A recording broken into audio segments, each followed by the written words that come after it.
Ryder Lyons has the potential to be a program-changing quarterback. Here's what you need to know about the 2026 five-star QB. Ryder Lyons has become one of the most highly sought-after 2026 QBs because he is so gifted as a runner and a passer. Why are colleges juiced up about the potential that he brings to the table?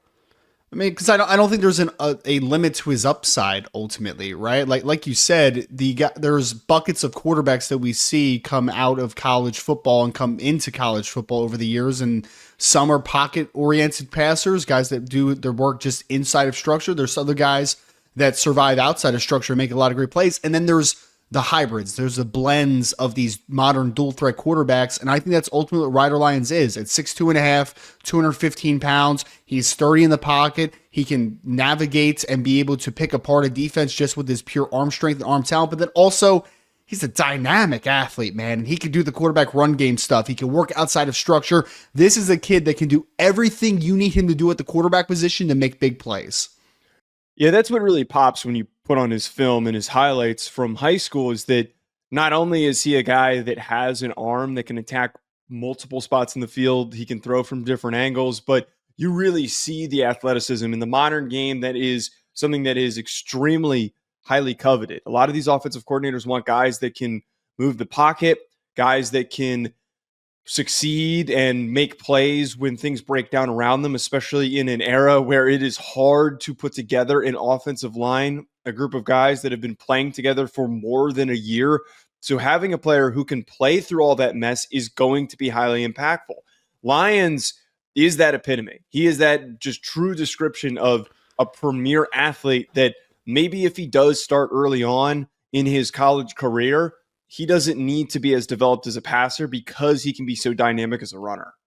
Well, and I think that he does have the opportunity to play a lot very early on in his college career, even with that kind of that floor that he brings to the table as athleticism, because he also is a incredibly natural passer. Like you see it, especially on the move, when he's able to extend and create a opportunity outside of structure. The kid is not just a runner. He can throw on the run as well as any quarterback in the 2026 recruiting class. So again, like I think we're talking about a kid that there is no limitation to what he can do. He can play in a pro style system. He can play in a spread system. He can do the RPO stuff, like the zone read, whatever you need him to do, he can do it on the college level, which is why you have seen such a high demand from every school around the country pretty much. Ryan, at 6'2", 205, he has the ideal build as well that we look for in these style of quarterbacks, coming from Folsom, California. And per the On3 industry ranking, he is the 10th overall recruit, the 4th quarterback, and the number 1 quarterback in the state of California.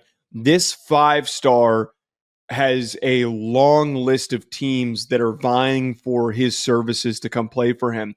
I think one thing that's worth noting, his brother is also a college athlete. He is a tight end for USC. So there is certainly a lineage of college football success, if you will, in the Lyons family.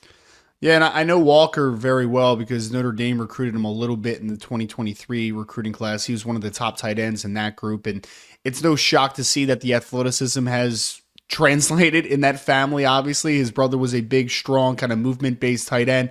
Ryder is the dynamic run-throw kid that can do a lot of different things for an offense specifically. So interested to see where he ends up, obviously, as a California quarterback. But Oregon, USC, some others have been high on his list, obviously, for some time now. Does he end up with Big Bro with the Trojans, or does he carve out his own path at the school like Oregon? That's going to be the conversation in the end, or BYU is obviously still in the mix with kind of the religious background as well. So very interested to see where he ends up, Joe. But either way, whoever ends up with him has their quarterback of the future and probably potentially quarterback at the pretty early part of his future as well. Now, a lot of times we want to project these 5-star quarterbacks to go on to be top 10 picks. What do you think is realistic when we're talking about Lyons with the skill set, the athleticism, all of these tools that he has? What is realistic to expect from him? I mean, if he finds a home that is able to develop him and really hone in on his craft, there is no reason that 6'2.5", 215 plus pounds, probably runs in the 4.6s and has natural arm talent, can't be a high-level draft pick someday. So as long as he's developed properly and you get the most out of his athletic skill set, I think he has first round upside without question. There's a lot of factors that go into there, but ultimately I do think that the talent is absolutely there to develop. Folks, comment below your thoughts on Ryder Lyons. Hit that like button and subscribe. We'll be back with more.